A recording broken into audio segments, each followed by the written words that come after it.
recipients of a letter.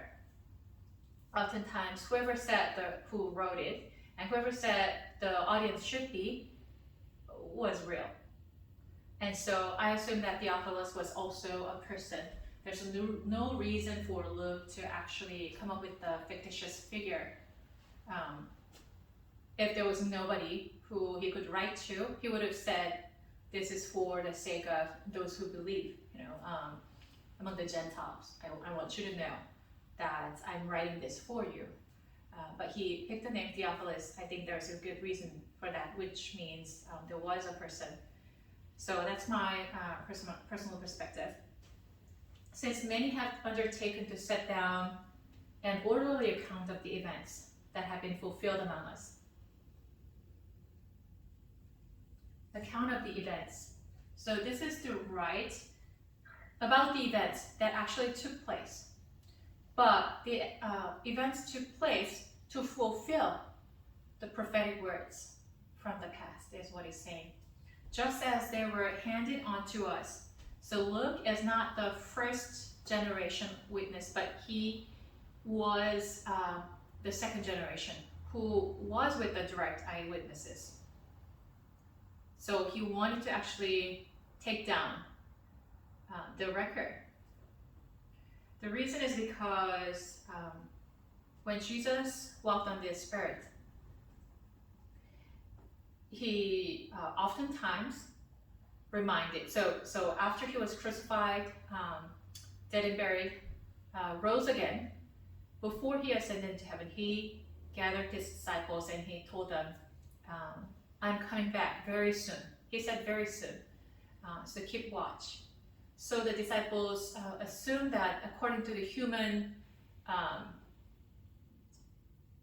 understanding of time, they assumed that Jesus was going to return really soon, at least in their lifetime, which is 2,000 years ago, right?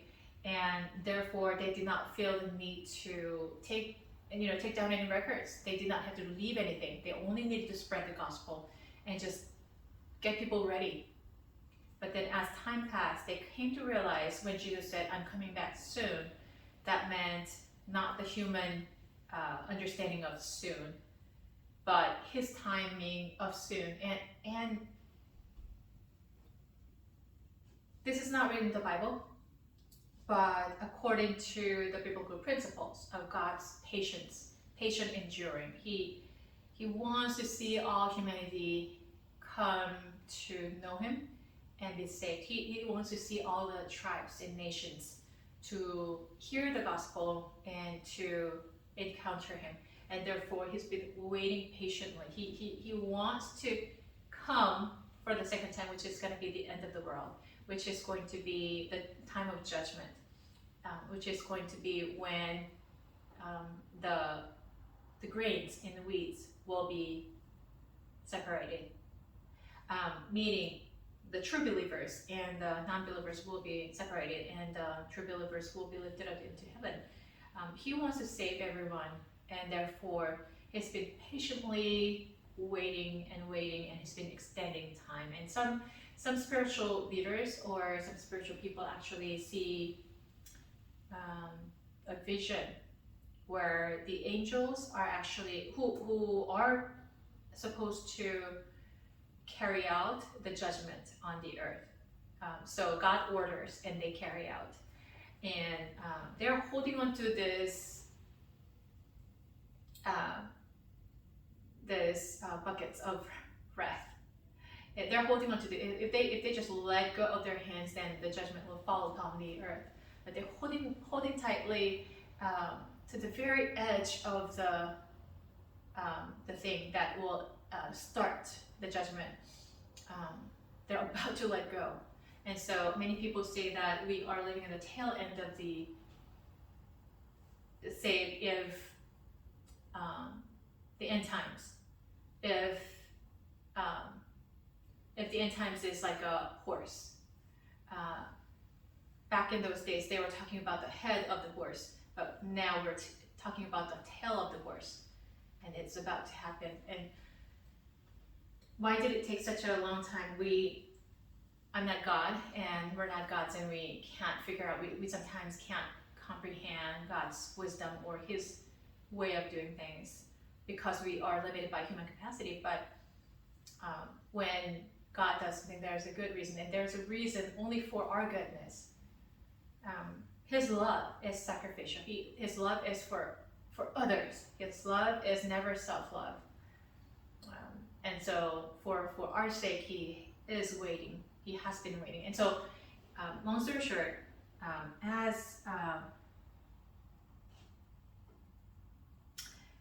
the thing is, as they were seeing that the Lord was not coming back in 60 years, they started to think, oh, you know what? Maybe he's coming back a little bit later, and we have children being born. We have the tribes and nations who do not know Christ yet. We need to spread the gospel, and in order to do that, we need to, before we forget, we'll need to actually, while the eyewitnesses who are actually physically with Jesus, who saw everything, before they die, we need to start taking records. And this is when people started to see the urgent need to record the events. And therefore, Luke was doing the same thing. So he was taking an orderly account of the events that have been fulfilled, just as they were handed on to us by those who, from the beginning, were eyewitnesses and servants of the word. I too decided, after investigating everything carefully from the first. So he basically investigated everything. Investigated. Meaning,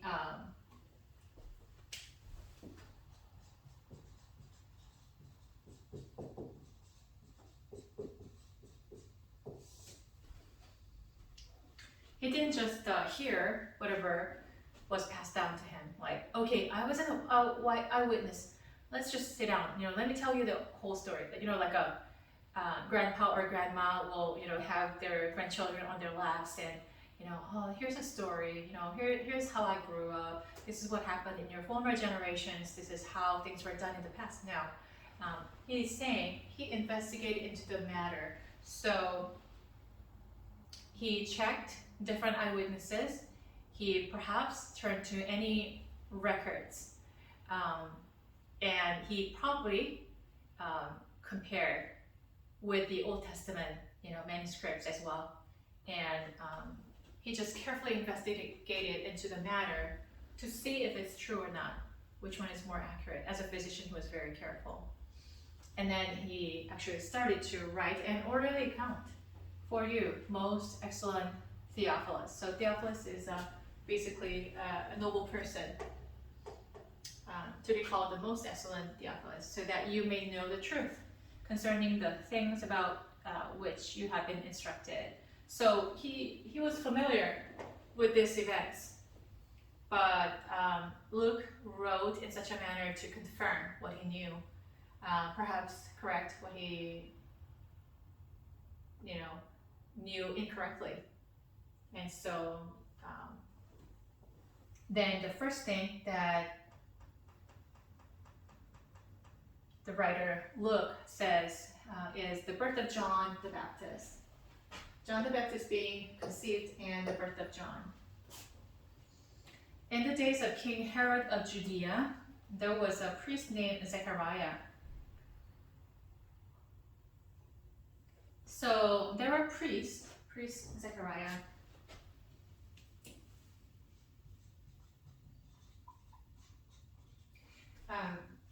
who served in the temple of God, and they actually took turns serving in the temple for a period of time. And they often casted lots, it's like throwing, like writing down names in a piece of paper, different names, all the priests, and then they throw into like a bowl, and then they would pick a name, right? And when they open, the name comes out, and that is the person. So because that was the way in the past how they discern God's will. So then, okay, this person has been picked by God, then it's your turn to serve in the temple. And so priests had that rotation. And at that time, Lot was casted and Zechariah was picked.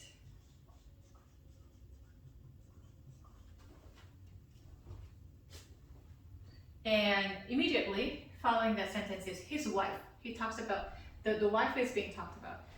Very interesting that the culture of the Jews, their tradition is that men are supreme and women are considered as properties, lesser than human beings. And women were never recognized. Like when they do head counts, like say, there's a crowd that gathers to learn the teaching of Jesus, then say,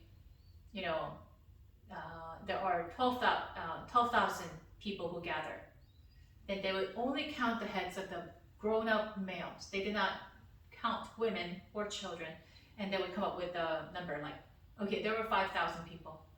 That means there were 12,000 about that number of people, including women and children. So that much women were not considered, they were despised. However, immediately following the name Zechariah comes his wife's name, which is very unusual. Number one, in God's eyes, women were still very important because God created men and women according to his image. So, not that male inherited God's image and women are just, a man's rib bone. No, it's not like that. Male and female, God has both aspects. And to him, both men and women are very important. So, it reflects his perspective, but also Luke was particularly interested in non-Jews, because Jews are the ones who, Hebrews, they were chosen by God. So they're considered as God's first children, the first child, because they were chosen by God as his people. But Luke was greatly interested in the people who are outside that category. And he was greatly interested in those people who were marginalized, who are poor, or women, those people who were not highly regarded in the society. And in order to share the good news of Jesus Christ, meaning when Jesus came, he reversed everything. He lowers, humbles those people who are proud, and he lifts up those who are humble. And therefore, these people who are considered as lowly in the society were lifted up, even through the accounts of the events in the gospel. So Zechariah had a wife, and her name was Elizabeth.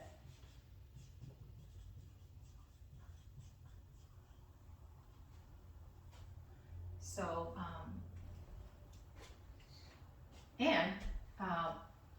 the scripture, because they cannot record every single detail, they tend to, the Bible, the books of the Bible tend to talk about only the very, very important information, the most significant information. They would not throw in there anything that is insignificant. So immediately following their name comes this description. Both of them are righteous before God, living blamelessly according to all the commandments and regulations of the Lord. So when they say both of them were righteous before God, living blamelessly according to all the commandments and regulations of the Lord, they're not saying their righteous acts made them righteous before God. No, God's standard is perfection. His standard is perfect holiness, and no human being except Jesus, who was 100% human but 100% divine. Any human person cannot meet the perfect standards of God. Romans 3:23 says, for all have sinned and fall short of the glory of God. Meaning any righteous person, any great person on this whole earth, any self-sacrificing, even Mother Teresa, who has done marvelous work, and that was not by her own might, but I believe by the power of the Holy Spirit. but even then, she is not perfect before God. And so what they're saying is, well, they did the right things so that they were righteous before God. That's not what they're saying. These are just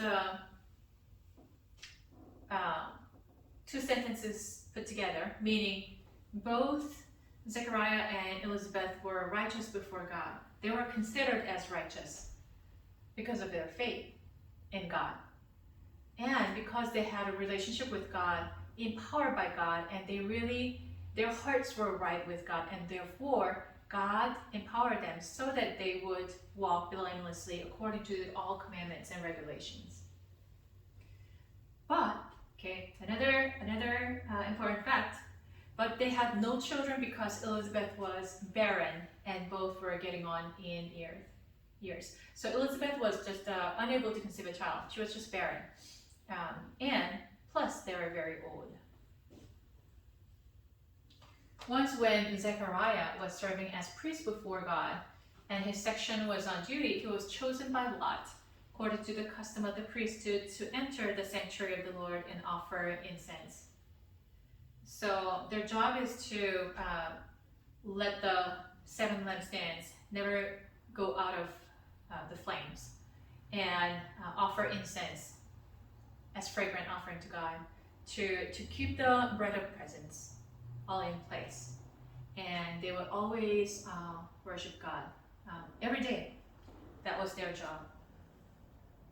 Now at the time of the incense offering, the whole assembly of the people was praying outside, and then there appeared to him an angel of the Lord standing at the right side of the altar of incense. So this is how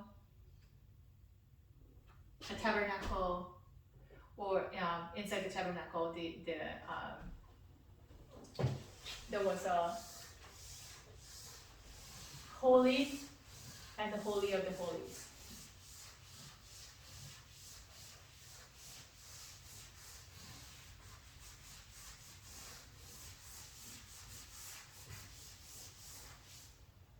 So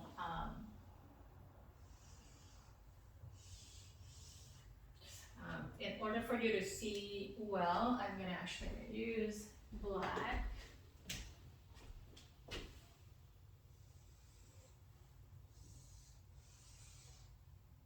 So oftentimes,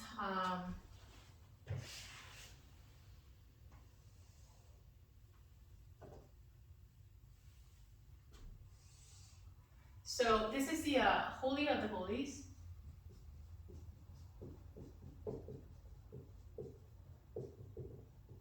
And this was the holy place.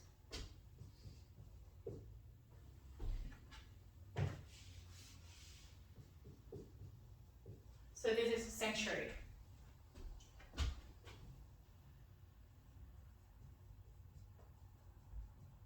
And so here's the 7 lampstands. So I will represent that by the flames, and there are of course 7 of them. And then on the right side you would see the bread of presence, and there were always 12 offered. So bread of presence.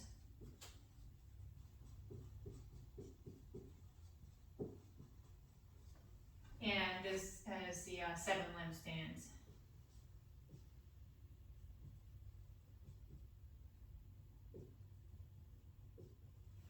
And here's the incense burner.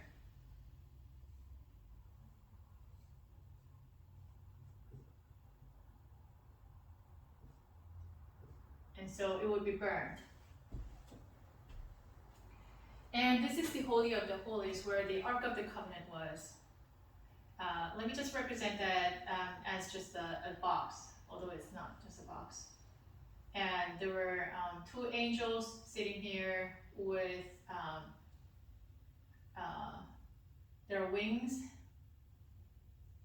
and they were called cherubims. And inside the ark was manna and Aaron's staff and the Ten Commandments. So this is how the sanctuary of the tabernacle actually looked, or the temple. And so what the book of Luke chapter 1 says is Zechariah actually entered. So they needed to cleanse themselves before before they enter into the sanctuary, before they do anything. They had ritual water, the holy water, to cleanse their body.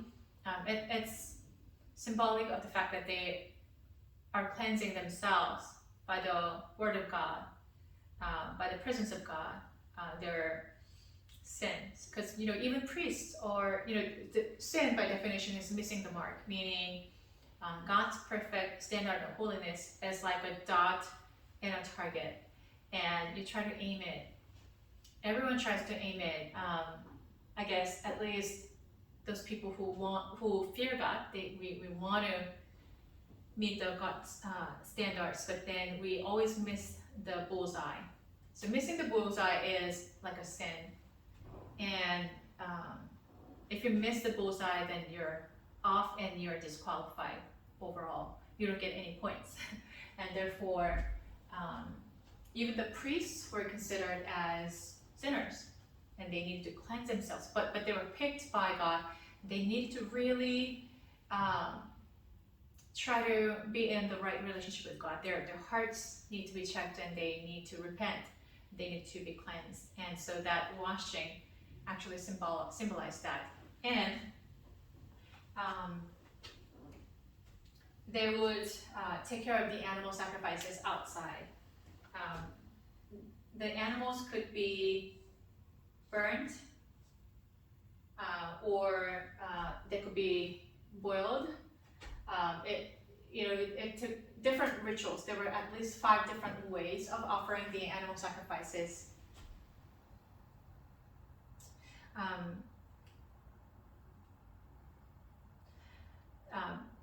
There were 5 different ways, major ways to offer up the sacrifices, and therefore it was taken care outside. And as he does this ritual of cleansing, and priests, by the way, had this elaborate robe that they wore that symbolized in different aspects of priesthood, different aspects of being God's mediator for his people. And around their ankles, they had bells. They had ringing bells.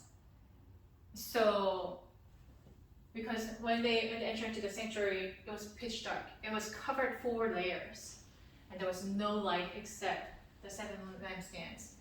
And people could not see inside from outside. And all they heard was priests going from one place to another, burning incense. And as he walked, they could hear the bells.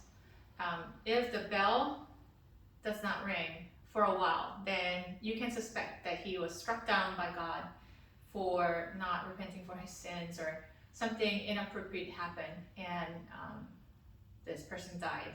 So they were doing this at the risk of their lives. So priest Zechariah entered into the sanctuary, and he was burning incense. And as he burned the incense, just like a regular duty, an angel appeared. And an angel is not God. However, it's a spirit being, definitely not human, definitely not God, but God's servants that God created. These spirit beings, although they're not gods, they're not a god. If you encounter them, you will be terrified, because the angels are very different than human beings. Because the angels are, they tend to be larger than human figures. They tend to come in with the spiritual force, spiritual power, and you can feel it. And because they carry the most important thing is they carry out God's will, which is the most scary thing can be. But Angel Gabriel is an archangel who brings the good news, brings news for people, right?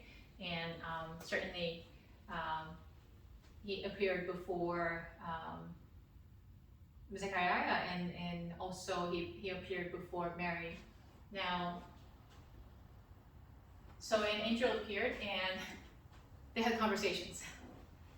And so it took longer for Zechariah than usual, because he was talking with the angel, and when he actually came out, people started to wonder, like, okay, what took you so long?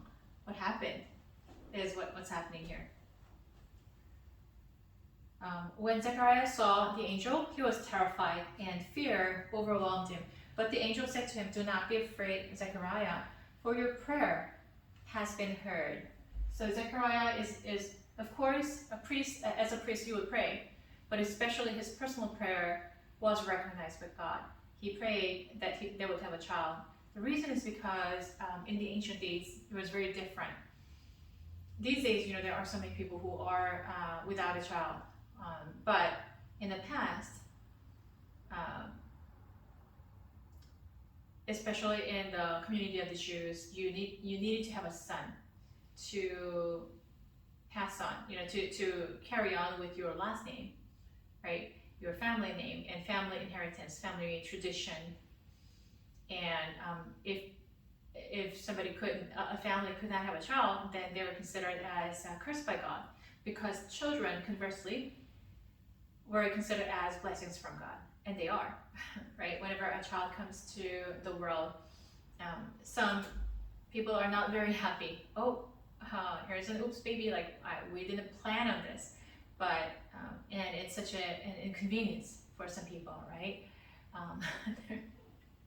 I've met some young couples who were very much stressed by the fact that they had a child. Okay, so I'll talk about an older couple.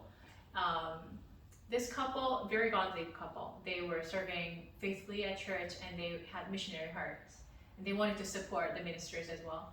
Now, they had two children. One was about to go to college, and the second one was in junior high. And so they were just counting the days. Okay, the first one is off to college now. The second one, now he will be in high school, and in the next 3 years, he will go off on their own. Then we have a plan. We want to go to the mission field. So that was their plan, and they were just counting the days. And one day, this godly lady came to me and said, "Oh, something really frustrating happened." So I'm like, "Okay, what's going on?" And she goes, like at my age, because they were slightly older. I mean, obviously their children were growing up. Goodness, there's an oops baby. I'm the third one. We were totally ready to go to the mission field. Now we can't because of the newborn. Like he's gonna be born in 10 months.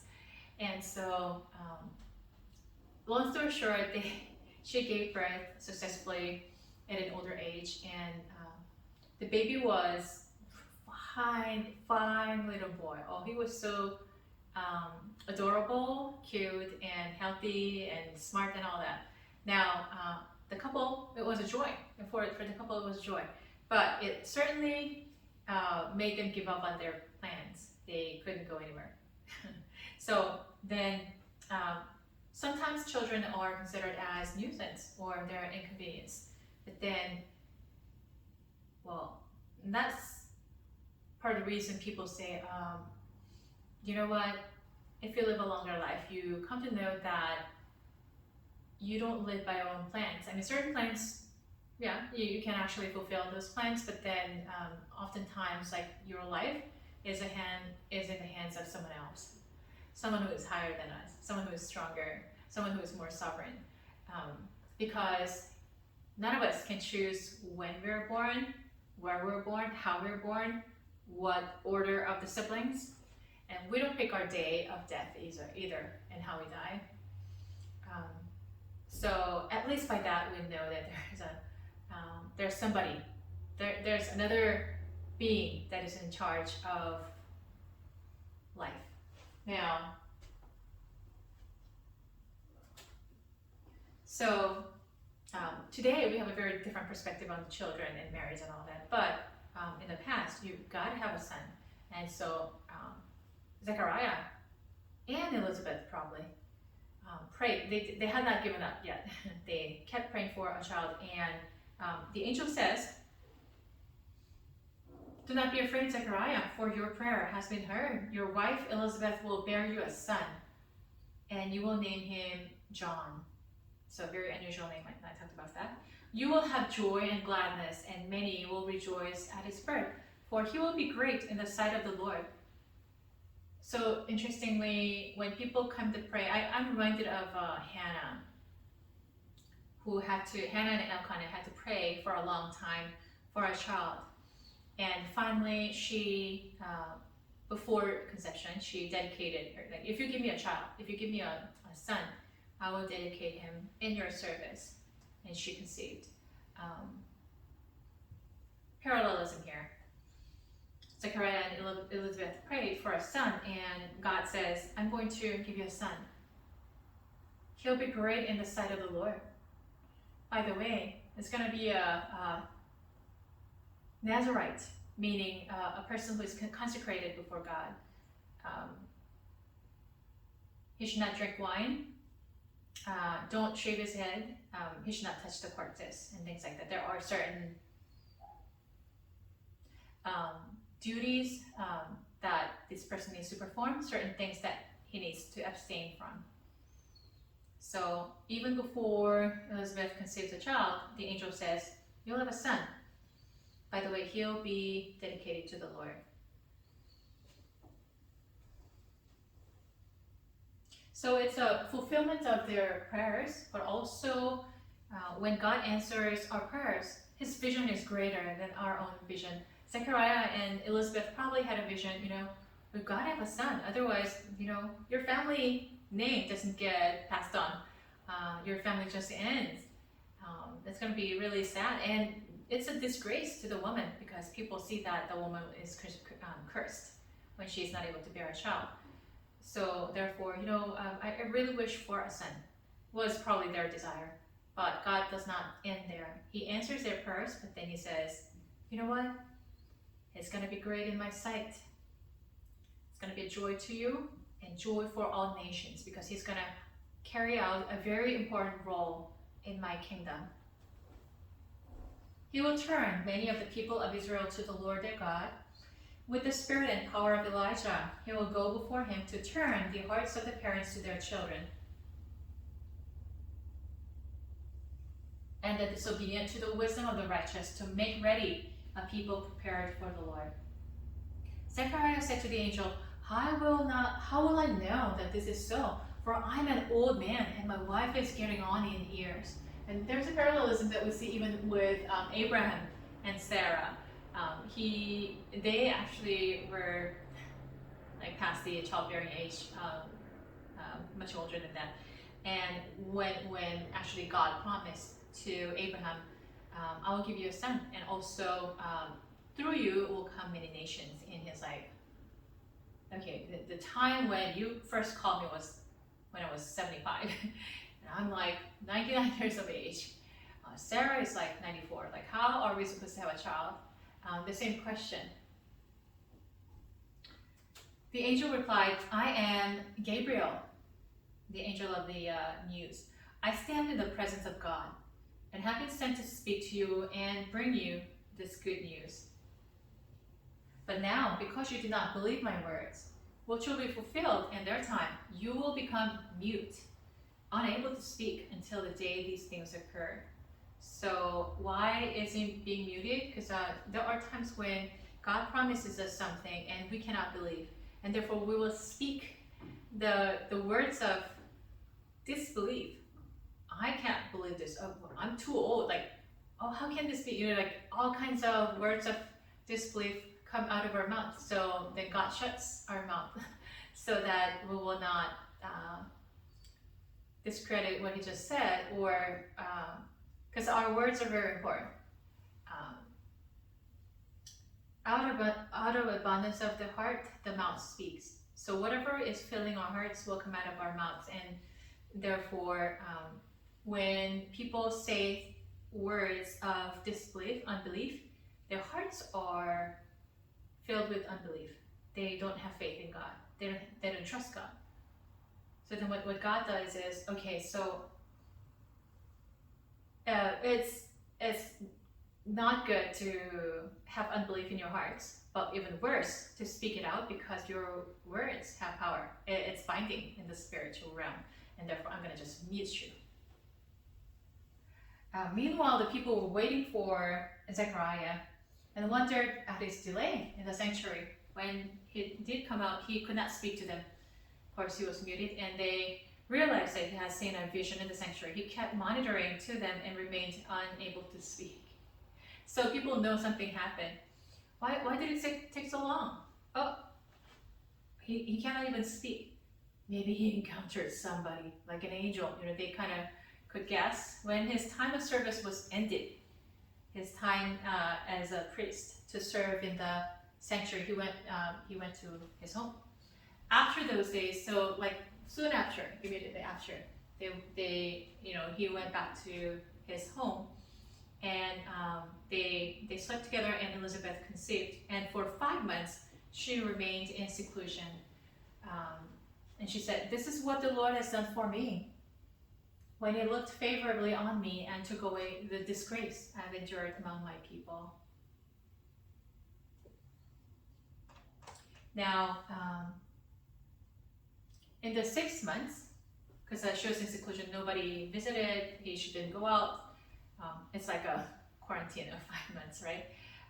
In the 6th month, the angel Gabriel was sent by God to a town in Galilee called Nazareth, to a virgin engaged to a man whose name was Joseph, of the house of David. So, the house of David.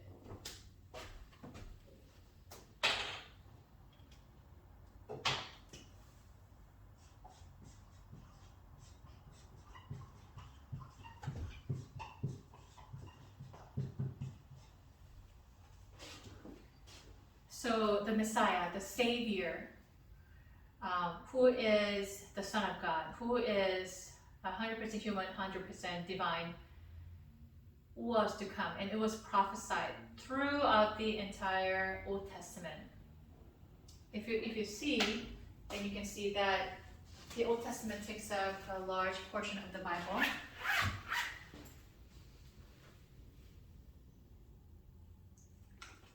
So the first part is the Old Testament, very thick, and the second part is the New Testament, and then the third part is, of course, the hymnal. But it's probably 3 times as thick as, at least 2.5 times as thick as the New Testament. And the Old Testament, throughout the Old Testament, the message about the Messiah is hidden. Sometimes it's explicitly mentioned, other times implicitly mentioned. And the Messiah was prophesied so many times. And one of the prophecy is that the Messiah would come through the house of David.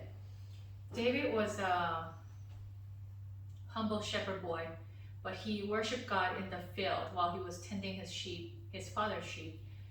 And although people despised him because he had such a special relationship with God, he loved God, he would do anything for God. He constantly adored, worshiped God, and that was his heart's desire. Psalm 27:4 says, "One thing I ask of the Lord, this do I seek, is to gaze upon his beauty and dwell in his temple for all the days of my life." And that was his desire, and that was exactly what human beings were created for. That's the purpose of our lives. And God was deeply pleased, and he was chosen as a king of Israel, and his heart for God, his love for God did not change while he was tending his sheep in the field or when he was serving God as a king. His status and his circumstances did not change his heart. He did make serious mistakes several times, but nevertheless, he loved God and he wanted to live for God. And that's a heart attitude that God was really pleased with. And so the name of David became really big in the nation of Israel and among the nations. Because God saw that David's heart was united with his heart. God made him great in every aspect. His country was strong. He had tons of military. He never lacked any resources. Like silver and gold were just so abundant. Like silver was considered as cheap in his own palace, and he gave birth to a son, Solomon, and who became the wisest person on the planet. So the Messiah was supposed to come through the house of David, and what the angel is saying is, what the physician Luke records is that when the angel Gabriel came to this one called Mary, she was pledged to get married. She was engaged with the person called Joseph, and he was a descendant of David. The virgin's name was Mary, and he came to her and said, "Greetings, favored one, the Lord is with you."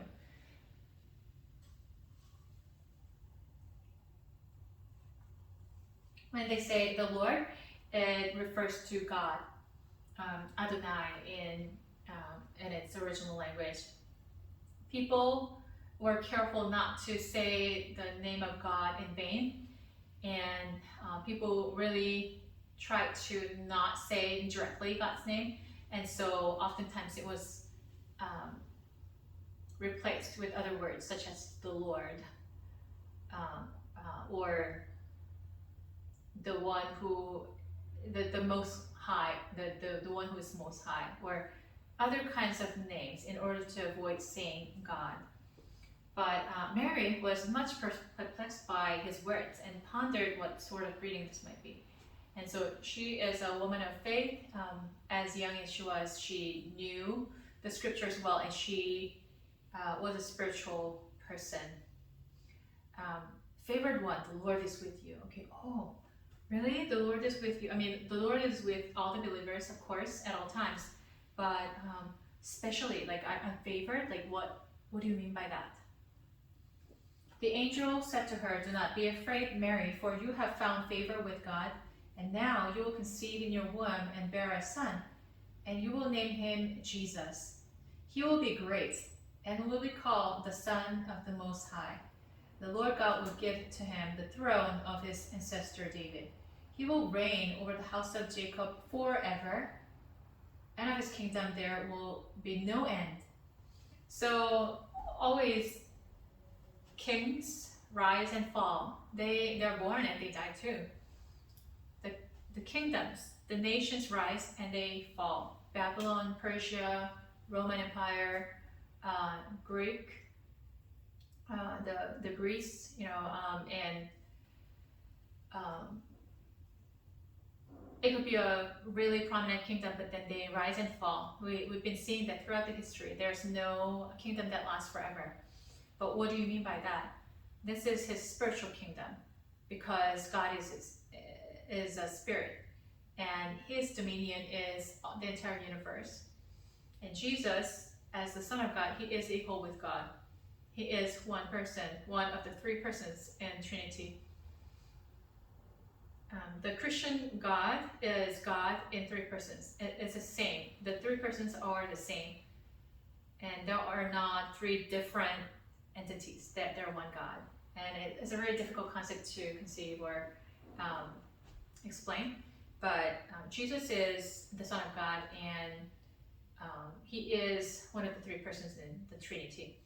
And because God's rule, his sovereignty is over the entire universe, and all creation.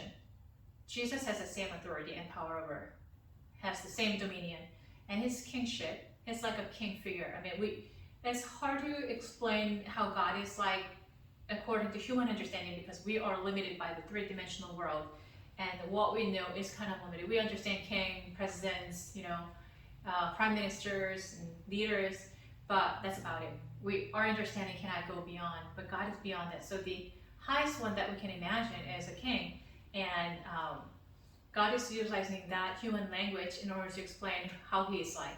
I'm like a king. I'm a good king, but who is mighty, and my dominion is limitless, boundless, and my kingship will last forever because he existed from the beginning of the world, and he is the Alpha and the Omega. He will see the end of the universe, even if the universe comes to an end, and it will, because the universe is finite. Did you notice that it's expanding, and there's a definite beginning, and there's definite end, and many of the scientists and astronomers and physicists, they have discovered that the universe is finite.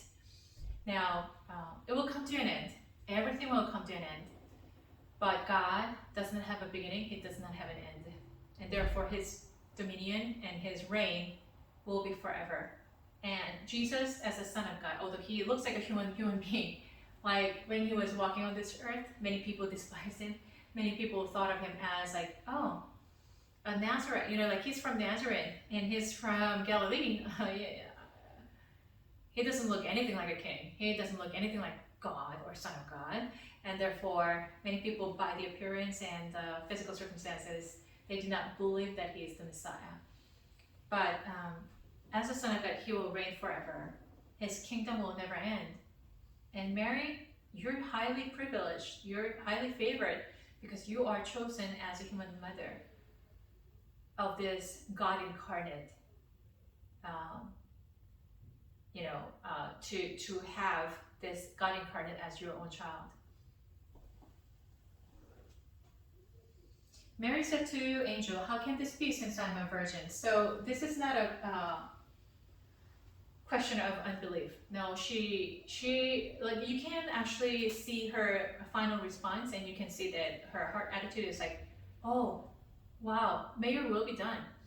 But like, I have a question, like, this does not make sense to me. Like, I'm pledged to get married to Joseph, but we are only engaged, and although it's legally binding, until we consummate, like, I'm not gonna know a man, like, I'm not gonna have a relationship with man, and how am I supposed to have a child, is her question. The angel said to her, "The Holy Spirit will come upon you, and the power of the Most High will overshadow you. Therefore, the child to be born will be holy. He will be called Son of God. And now your relative Elizabeth, in her old age, has also conceived a son. And this is the 6th month for her who was said to be barren." So it's hard for you to believe, right? Because it's biologically and just physically not possible. But you know what? It is possible because Elizabeth just is conceived and she was barren. Just like that, you will conceive a child. Doesn't make sense to you? So, for nothing will be impossible with God. Then Mary said, "Here am I, the servant of the Lord. Let it be with me according to your word." So, as a virgin, there's a reason females were called virgins before they were married, because very different than today. You are supposed to remain as a virgin, pure virgin. If your husband finds out on the wedding night that you are not a virgin, then you're thrown out. You can be stoned to death.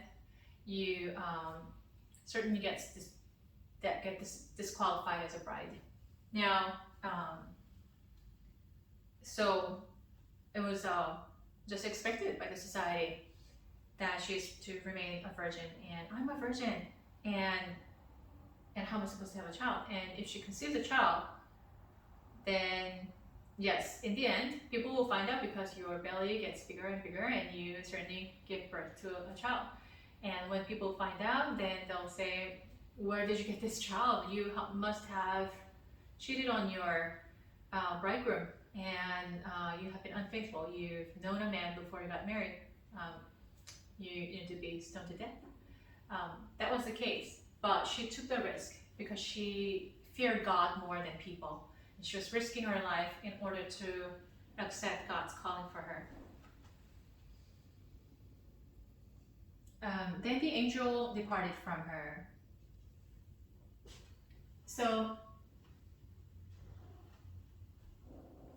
what we can see from here is when God calls people arguments. So certain spiritual books on spirituality are based on personal experience or what they have seen in the patterns of others. They might not just sit down and do the experiments, or they may not collect data. They may or they may not, but even if they do not, it's by their empirical research, even informally, because when they see certain pattern over the years, for example, people tend to write books on spirituality at a later age, simply because that's when they probably have gone through some stages of spiritual growth and maturity, and they have seen patterns in other people's lives, and they are able to come to a certain conclusion based on their own experience and the experiences of other people that they have observed. So even if they don't come up with like statistical data, it's based on some kind of research. So there are people who came up with different names or different approaches, different ideas about the stages of spiritual growth, but they kind of overlap though. The reason is because they probably see something common in people's faith journey. And so we're going to talk about at least a couple of them. The first is Marjorie Benson's 6 stages of spiritual growth. And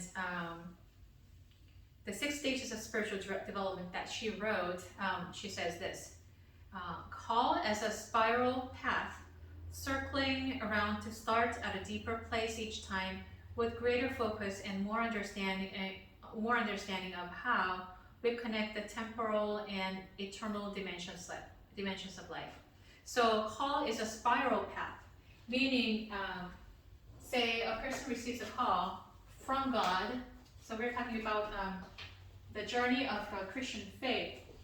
So this is, say, when the person is called, right? And so from that on, there's a spiritual journey or spiritual faith. And so the development is not like this. And the development is not like this. But rather, in reality, the true development looks like this.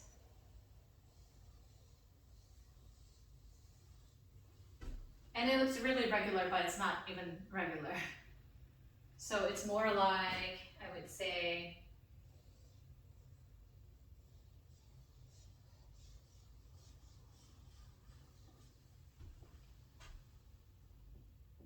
so a person, basically, the idea is this. The person seems to mature to a certain age, and mature to a certain level of spirituality, if there is such a thing. It's hard to kind of conceptualize, but you become more mature spiritually. However, you may experience something that looks like a digression, something that looks like stepping back, something that looks like you are back to ground zero or even lower. So you experience certain dip.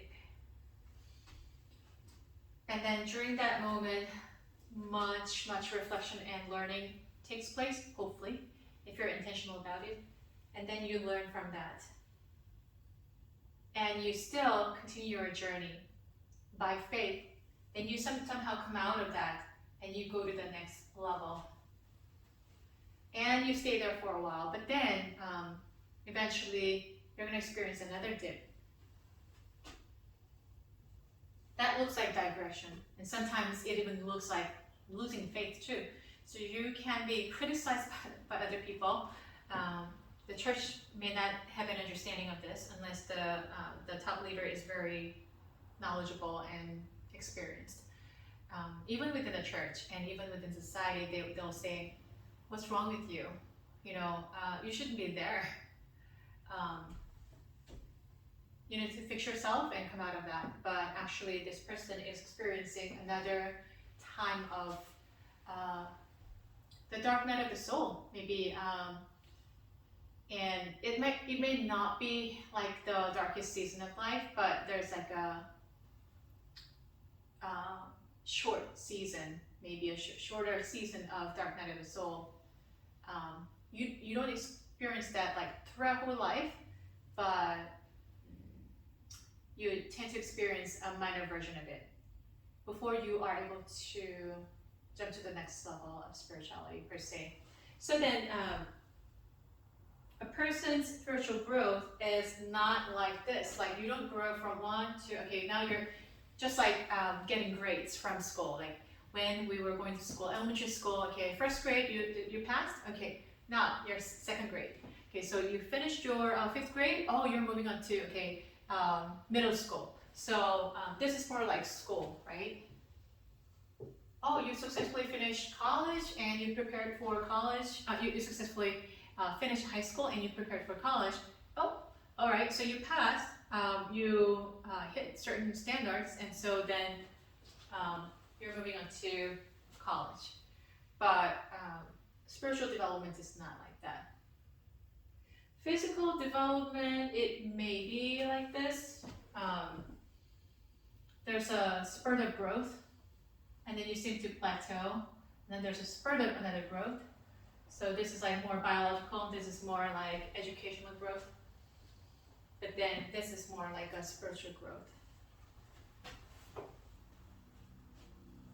So call is a spiral path circling around, start at a deeper place each time, with greater focus and more understanding of how we connect the temporal and eternal dimensions of life. So spirituality, by her definition, is connecting this earthly life with the heavenly life to come, the eternal life to come. How well you're able to connect, that determines your maturity. So according to her, stage one is resist. And at this time, you may feel anxious and unsettled, and you may not want what the person had in the past. Long for a change, but you don't know what you want. You may feel abandoned and alone, and to move beyond this stage, it's important to identify with a larger reality than yourself. Confronting the reality of evil, of mortality, and our limitations, getting ready to step into the unknown. So this is the time when you're introduced to the gospel, for example, and this may be unsettling because this is something new, and it looks like it requires like committing all yourself. And when you are told to put all the eggs in the one basket, like you feel risky, you feel anxious naturally, and you want to change. Something is missing, and I definitely need to meet the divine, but I also fear, like I don't want to change. People fear change, right? So this is the stage one. Stage two is reclaim. It's beginning of reclaiming the past parts of yourself, what you have left behind. Revisiting the past and reflecting on what mattered and what didn't sometimes involves entering a dark night of the soul. By being in a relationship with others who help us to unearth the buried part of ourselves and to make sense of our past. A small group or spiritual community to grapple with the questions will be helpful. So, reclaim, meaning you had certain aspect of yourself in the past, but you actually didn't, you just left behind for whatever reason. To move on with life, maybe to focus on your career or to focus on your new lifestyle. Whatever the case is, you have left this part of yourself behind, and you're reclaiming, you're revisiting, and your community of spiritual community or your community of faith will be very helpful to you at this moment if they accompany. Stage 3 is revelation. An event or insight allows us to glimpse a new life. We see the new possibility and you face the fear. You see a vision, but you don't know how to make the vision a reality. So this is when you have come to settle with your thoughts, feelings, and you are determined to move on with this journey. However, you don't know how to actually make the vision a reality. And you may encounter clues to a new path. You may not be aware, you may not have all the plans. God usually doesn't reveal everything to us for a good reason. He reveals only step by step so that we can actually faithfully follow. He gives us only how much we can take. And then, so those are the clues. Okay, these are the things in general that you should be doing. These are the things that you need to leave behind. Okay, just follow me step by step. To go deeper with this stage, one must learn to listen carefully and wisely. So listen to the voice of God, even in your personal time with God, but also spiritual leaders or the spiritual community, right? Stage 4 is risk, a crucial crossing point where you either choose to move forward and grow spiritually or cling to what's comfortable and not change.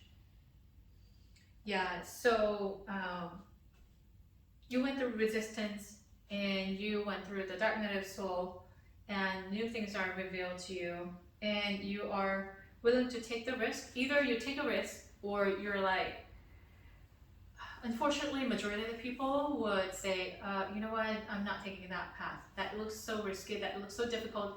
Seeing other people have gone through that path, I don't know if I can take it. So when I was actually going through, and I can't say I completely came out of it yet, but when I was going through a very dark time, people around me, including my family, saw me and they're like, what?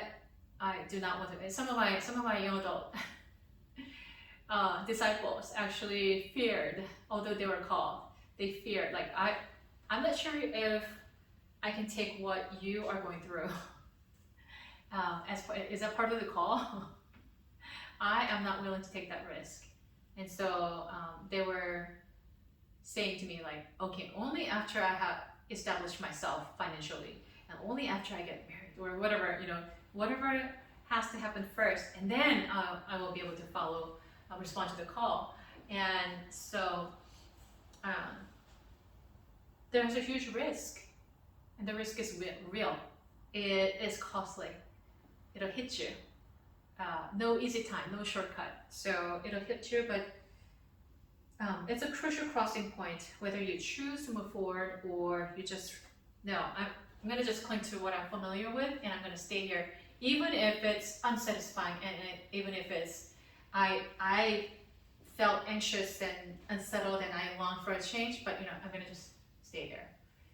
That can happen, and oftentimes people compromise. Oftentimes they decline the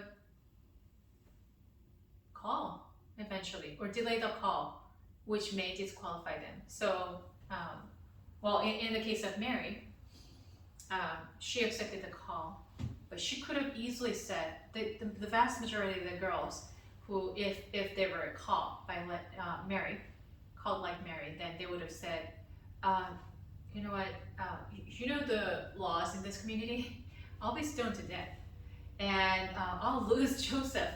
It'll be disgrace to my own family. I cannot do this. I love God, but like that, I'm not willing to do. They're gonna probably say, but there are very few people who respond to the call like Mary, and you take the risk, and sometimes it takes the risk of your life. So if you decide you are gonna take a step in the new direction, and it feels scary and risky, even as Mary was responding to the call, she probably felt very risky and scary. She was probably very scared, I can imagine. Doubts about whether we should be taking this new path. Yeah, so there are doubts, anxiety, fear are very much involved. So stage 5, relate. To thrive and grow, we need a community that supports our new direction and new life. So community is always very important, but there are times when God gets rid of your community too. God gets rid of everyone, except maybe one person, except maybe 1 or 2 people in your life. He gets rid of all the connections, and for some reason, like he gets rid of your friends. If you had tons of friends, like he's like, they for some reason cannot contact you, you cannot contact them, and you'll be very lonely. And like, don't leave me in this tunnel for too long, Lord, because it looks endless. I'm gonna suffocate, like I cannot bear with this. And you're gonna cry out, and he's gonna just leave you there. Maybe it can be compared with a little baby, an infant. An infant does not know where their parents are. And an infant has a pretty limited eyesight, right? And some listening abilities, but then they don't understand words, right? They only recognize your tone of voice or touch or certain feelings, but they're very limited in capacity. And when they turn on their left, on their right, they try to like grab onto someone and there's nobody, then they're gonna just cry like crazy. And when mom comes to hold and touch the baby, then finally the baby is comforted, right? Maybe we're like that in this stage. We're trying to grab onto God, we're trying to feel our environment. We need our community, but where is my community, right? So there is a time when God actually gets rid of everyone. I don't know if it's the case for everyone, but it can happen. But if you do have a community, that's a major, major help. And it may seem like a repeat of stage 2, but different from it. So stage 2 is focused on helping us reclaim parts of ourselves from our past.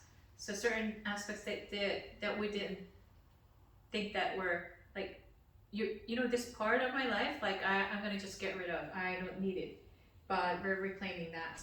But stage 5 is about finding people who will support us as we take action to change and grow. So that is called relate. And stage 6 is release. It's characterized by generosity, giving to others to pass our experience on.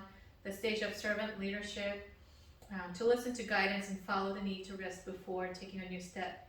Enjoy things in the present, the art of letting go. So release is finally, okay, you actually took the risk and went through the tunnel, and you started on that difficult journey of the new stage, and finally you come to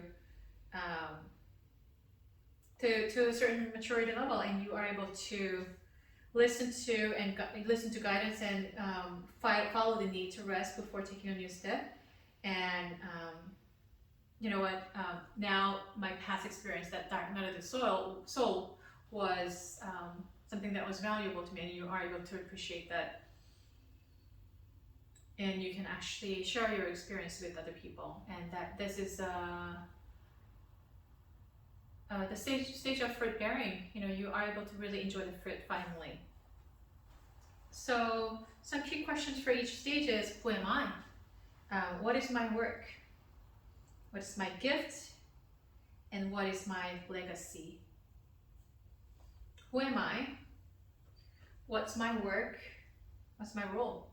What's my gift? What's my legacy? So talking about your identity and destiny. So these are the most important questions.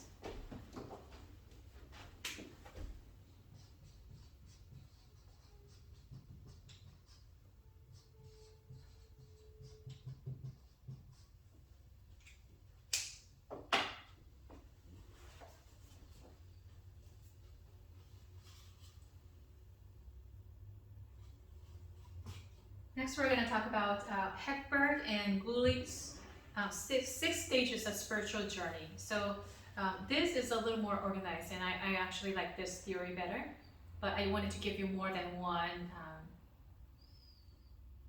perspective. So Heckberg and Gulick's 6 stages of spiritual journey. Stage 1, the recognition of God. Stage 2, the life of discipleship. Stage 3, productive life. Stage 4, the journey inward.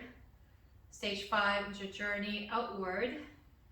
Stage 6, the life of love. So the first 3 are primarily external. You can actually see the visible. You can see the signs visibly that you're going through these stages, but then 4, 5, 6, that's more internal. So you don't get to see that until this person does something, and then it just flows out. Stage 1, the recognition of God. A person who wakes up to the reality of God and inspired to search for God or requires to make sense of a spiritual experience. Meaning, so maybe I can share my personal experience. I was,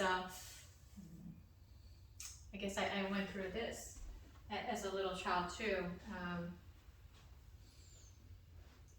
When I was very little, I had an older brother and sister who were kind of like, so my brother was like 5.5 years older, and my sister was 4 years older. So then I grew up with these people who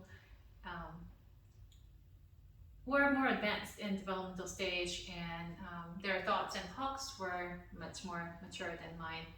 And one of the benefits was that as I overheard their conversations, or you know, sometimes their ideas come out verbally, but also through drawings or things like that, then I learned greatly from them. So I think one day my brother and sister, especially my brother, talked about spirit, body, and mind. Yeah, so then as a little child, probably I was like 3 years old age, because in this particular place that I remember, I was there ever since I was 2 years of age to 5 years of age, I believe. So between 2 to 5, I came to hear my brother and sister talk about spirit, mind, and body. So I remember like walking down back and forth in the hallway of my place, of my family's condo, and I was asking myself, okay, I understand it's body. I mean, it's visible, it's obvious, you know, when you bump into something, you feel the pain. That's physical body. And I understand mind too, because I think and I feel. So body and mind, I understand. What is a spirit? So that was one of my questions. And so between age 2 to 5, I remember my mom and dad actually taking the entire family to the rural area to meet our grandparents. We did that several times a year, and whenever we went down to meet our grandparents, my dad took us to the Buddhist temple, and it was a Buddhist family that I grew up in. And so there was a huge statue in the Buddhist temple that they regularly visited, and you know, this statue was made of gold, and it was giant, and especially for a little child, you know, it looks bigger. And there were some mats and cushions where you could actually, you know, because oftentimes people would kneel down there and pray to Buddha, I guess. When I saw that, although I was so little and they didn't require of me of anything, they didn't expect me to do anything. But I actually entered into the room and I started bowing down to the statue, because I was looking for God, and possibly maybe this is God. Maybe I can pray to Him. Maybe I can honor Him. So that was the idea. But starting from high school, I started going to an American school, and that's when I started to focus a lot more on studying, obviously because you transfer to a different school, different culture, I was busy just adjusting to the new environment and new friends and new way of studying. And I was greatly open to the American culture that had different values. And that's when I actually just let go. Like my seeking for God did not, I guess school was demanding, but also it was really fun. There were so many things that I really liked about school. I was part of the band, I was part of the choir, student groups, and I just enjoyed them very much. And I like the American style of learning too, being able to get the individual attention from the teachers and things like that. So, and just being fascinated by a new cultural exposure, I started to just observe like a sponge. And at that time, that was when I was the farthest away from God, and I wasn't thinking about God. But at that time, God was calling me too, now that I look back. So that period of time, I was not mindful of God at all. And if somebody were to share the gospel, I would not have accept it. So then the first year of college came, and at that time, I experienced my first dark night of the soul, mainly because of the circumstances, but also I believe that now that I look back, there was spiritual oppression from idol worshiping that was going on in my family. And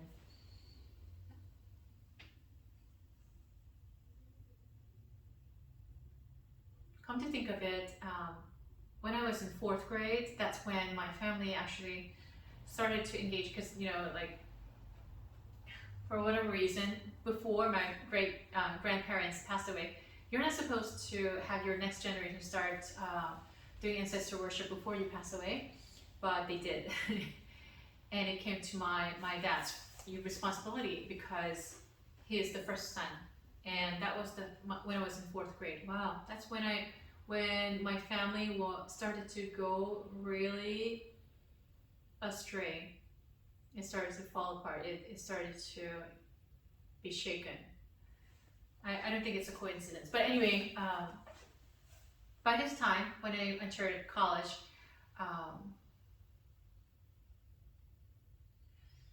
I was experiencing the dark night of the soul, the life was not worth living. And at that time, I finally started to wake up again to the reality of God. And I started to remember my past. I wanted God, I sought God, and I really need God right now. So a person who wakes up to the reality of God and inspired to search for God, or requires to make sense of spiritual experience. Like, I gotta know God, otherwise this life does not make sense. The stage generally ends when the person found their way into a community. I did not find a community, but I was introduced to the faith. And a community does not have to be a huge community, but there was at least one of an older classmate. I thought she was an older classmate, but actually she had finished graduate school and she was there to observe the class to be able to teach in the following quarters, I guess. But she acted like a big sister to all of us, and she took us out to lunch, and she invited me to different occasions, I think. And she gave me a book too, and in that book I found my answer in search for the divinity, in search for God. And I definitely woke up to the sense of woke up to the reality of God, and also my community was her, I guess, at least for a year.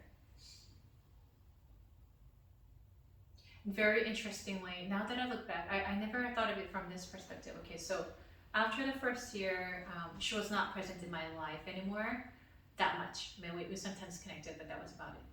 And then the second year came, and that's when I met this lady, a wonderful lady, and I didn't know because she did not explicitly mention that she was a Christian. I didn't know she was a Christian.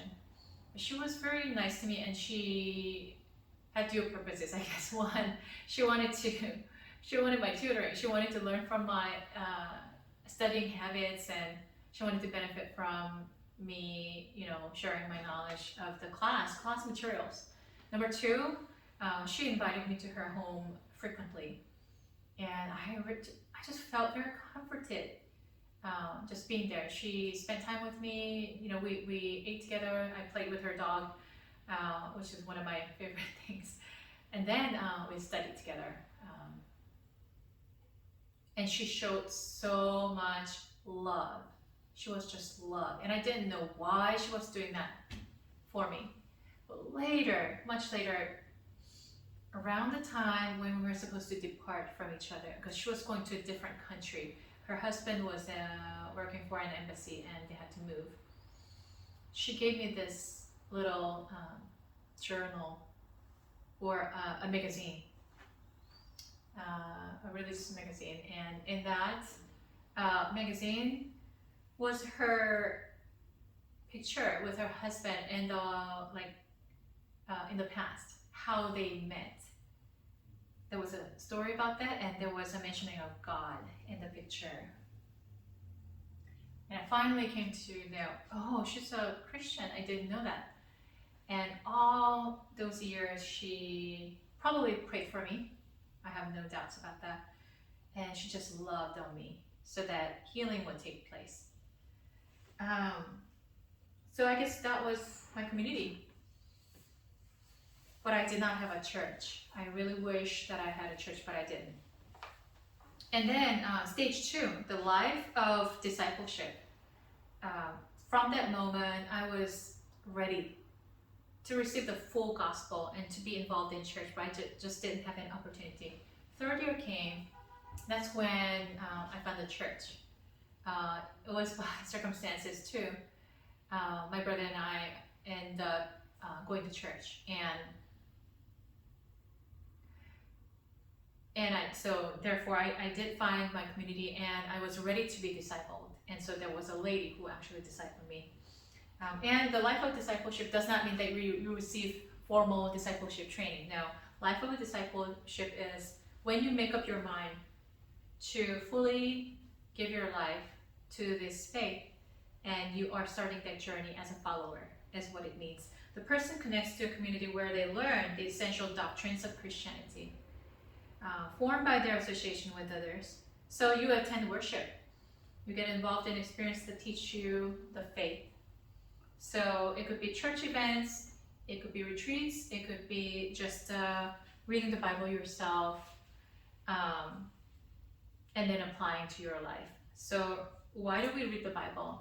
To find the truth. And when you really have found the truth, then you will act upon it. And another thing is the stages can overlap. So aside from the fact that it's spiral,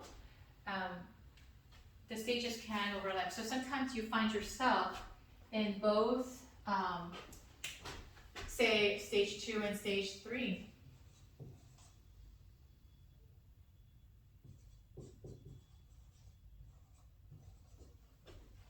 So like your life is like this, and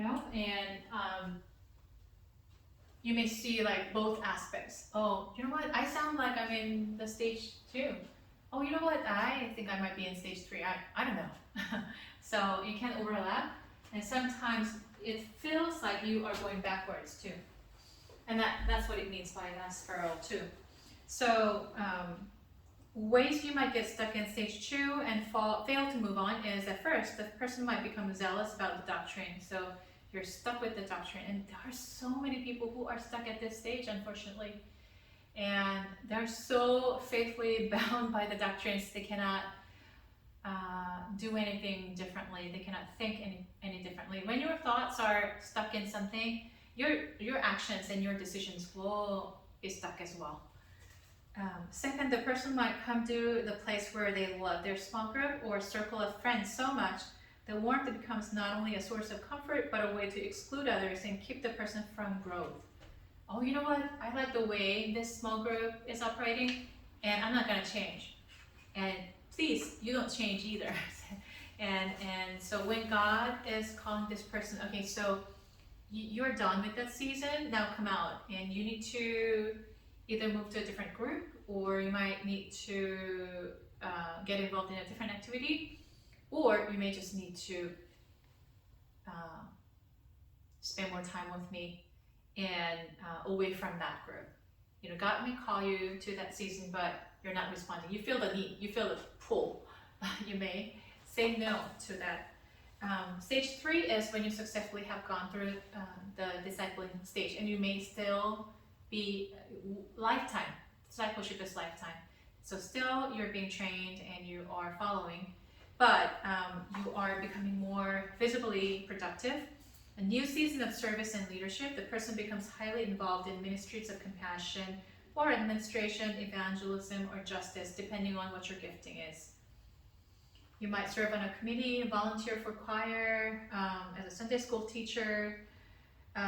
You get involved in a mission project, train as a minister, respond to a call to missionary service, become an elder or deacon. So it sounds like purpose-driven life.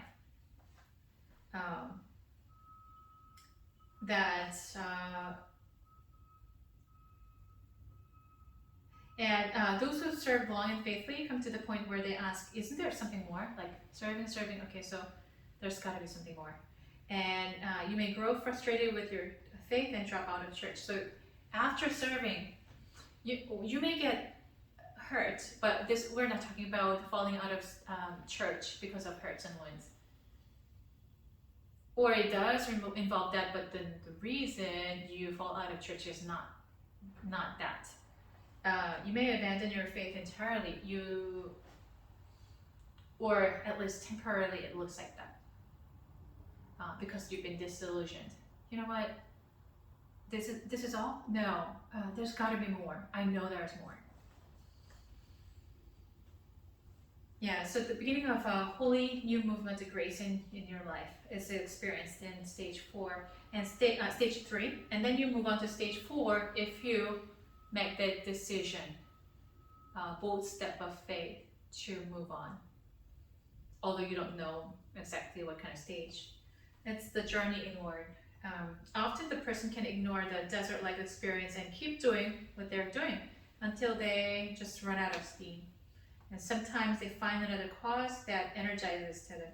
So I take that back when I say you move on to stage 4. You don't move on to stage 4. Unfortunately, this is what you fall into, what you end up with. You never saw stage 4. But you're sort of done with stage 3 in a sense that you're like, oh, you know what? This is it. There's got to be more. You arrived at that point, but then nobody moves into stage 4 voluntarily. I don't think. The circumstances happen. You find yourself in that stage, I guess, and this feels really strange. Like the lights go off. It's like a power outage, and you're like, where am I? How did I get here? I can't see anything, right? Sometimes they find another cause that energizes them, so you try to distract yourself. Oh, no, I'm not here. Okay, let me do something else. Okay. They may become angry and frustrated about things at church or denomination. Nevertheless, a sense of emptiness returns. Okay, so this is really disorienting and much bigger fear than stage 1, where you had to make a big step to take this journey, to put your faith in God. This is a much greater fear than that. Like nobody wants to be here in this stage. Experience some kind of burnout, drop out of commitments that no longer nourish or satisfy, find themselves drifting spiritually. Few explore their experience with a pastor, or spiritual friend, or director. They don't seem to, because it feels so weird. You want to just get out of it. This is just temporary. I mean, I'm just experiencing some kind of blues. I gotta just get out of here. Okay, let me do something else. Let me try something else. So people often don't seek spiritual guidance. If they did, and that friend was seasoned enough to discern the work of the Holy Spirit in the person's life, they learn that what they are experiencing is a genuine sign of an invitation from God to move into a new stage of spiritual growth. Unfortunately, there are very few people who understand this or can guide you. So a stage of discovering God all over again. I thought I knew God. I thought God is this way. But whoa, this is like, no. I never noticed about this aspect of God. At least 3 things are needed in order to move forward through stage 4. First, an awareness that there is a stage beyond service and leadership. There's something more, yes. Because without it, the person will think something has gone terribly wrong. Second, patience and compassion with the person, him or herself, because this stage can be extremely disorienting and even frightening. Patience and compassion. So be patient with yourself, which is the hardest thing with myself, if you're like me. But you gotta give yourself time. But then, unless someone tells you that, like, you will not know how to do this. Third, a spiritual friendship with someone who is unthreatened by the person's questions. Has to be a very mature person who might have gone through this already, right? Otherwise, they'll be like Job's friends, giving different kinds of advices that are not helpful, that are not from God. And their expressions of frustration, someone who is not afraid of that, someone who won't try to fix the person, because this is not the time to fix that person, but who understands God's mysterious ways enough to hold them in faith, helping them believe that God is meeting them in the midst of their experience. The person in this stage is not yet who God's destined them to be, and God is different from what they once thought God to be. This tension can cause disillusionment with God, church, and self. Very dangerous place to be. So hitting the wall can happen in this stage. A subtle idolatry is exposed. What I thought I didn't have anymore. So I led that lifestyle before. I like that mindset before, but actually the subtle things that have not been exposed at by this time are exposed. Say you want God so long as you can have God on your terms. This is often the case, right?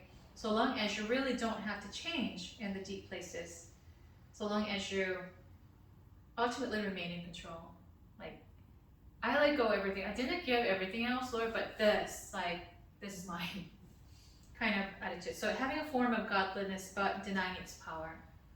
According to 2 Timothy 3:5, the avoidance of the cross of Christ. I don't want to die completely.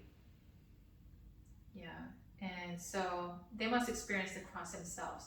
The person is united with Christ in his death and in his resurrection, and this is real. Dying to yourself, it's not just talk, but it's reality. The person releases their ego, their false and fallen self, which has tried to play God for too long.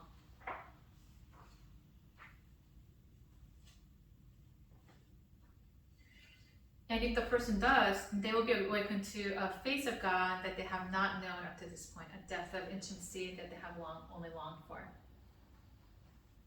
Yeah. Facing the wall doesn't mean that the person is now free from the impediments and distractions, the temptations and seductions that hinder their relationship with God. So they come back and over, as long as we live, we'll have temptations and we'll make mistakes. However, they recognize the temptations and trials faster, and they tend to, after falling, they tend to get up faster to where they're supposed to be, to stand with God, to keep the journey of faith. Stage 5, the journey outward. So like this, stage 4 is the most difficult stage of all. And then finally, you find God the second time. This is second naivete. And you still decide to commit your whole life to God after everything that you have gone through. Then you go on to stage 5. Marked by a new turn outward toward others and the creation. Once determined to seek Christ above all things, the person collided with the wall of their sin and their self-will. So the wall was not something. I mean, the circumstances can be very difficult, but actually you find out, oh, this is not the circumstances, but myself, like my sinful self, my flesh, that was the hindrance. Though you go through a season of deep repentance.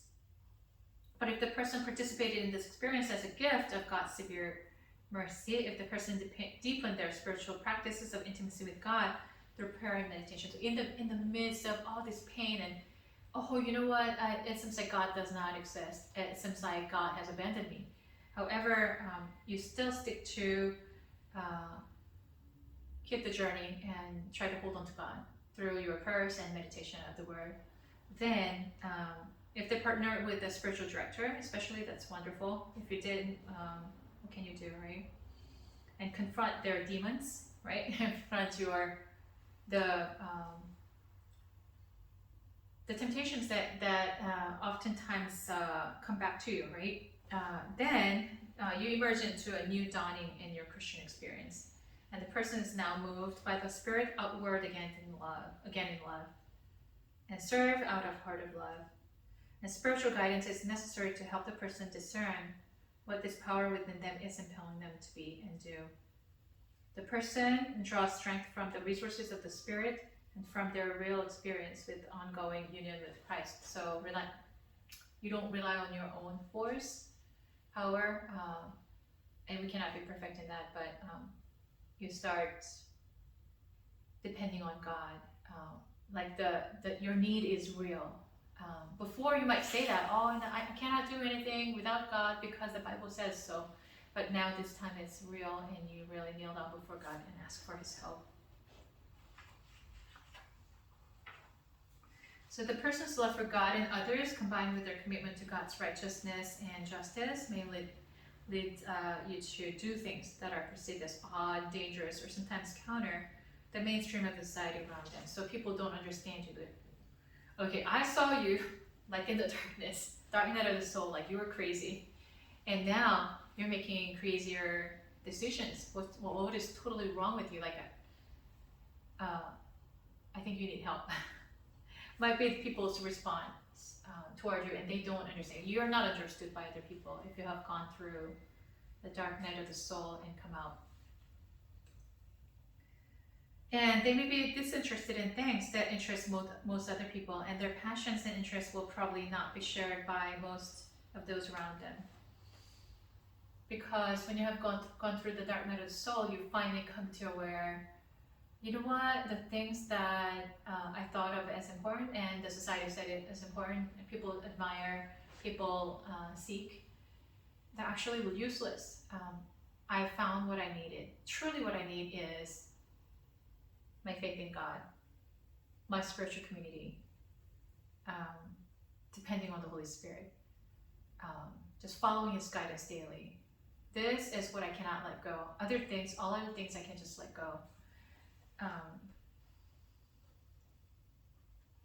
The person will need to seek out others who are emerging from stage 4 and the wall, and people who share their experiences and who can serve as companions. So it's wonderful, once again, if you have a companion who go through this stage together, but it's very hard to find those companions.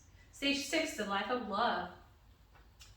The person realizes that they have not been traveling up, but in to the depths of their being. So instead of going up, spiritual journey, oh no, it's like about going deep. Going deep. Going deep. And have become a fully integrated person, more fully the self God made them to be. So they are Christ-like, and people can notice. I see these people in my life, very few of them, but they're definitely demonstrating Christ-like love. And they need nothing to make themselves feel successful or worthy or lovable. You don't see striving because they don't need to be loved by people. They accept what they look like, embracing their idiosyncrasies. So judging self and judging others is no longer a need. They're not attached to things, not even to their life.